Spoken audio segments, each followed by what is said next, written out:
Hey everyone, welcome back to my channel Budding Physios. Today's physio tip is about wallet neuritis. Wallet ని back pocket లో పెట్టుకొని long period of time కనుక drive చేస్తే you may feel symptoms related to wallet neuritis. మీరు మీ wallet మీద కూర్చున్న ప్రతిసారి మీ pelvis అనేది అన్ఈవెన్ అవుతుంది. అంటే one side of the muscles tight అయి other side of the muscles అనేవి స్ట్రెచ్ అవుతాయి.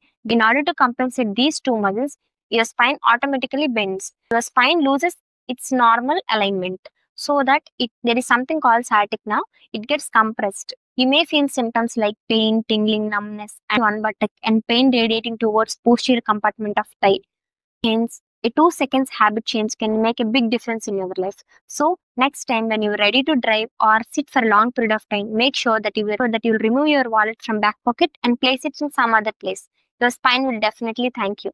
If you found this reel helpful, share it with your friends and family who always drives or sits for long period of time by placing their wallets in their back pockets.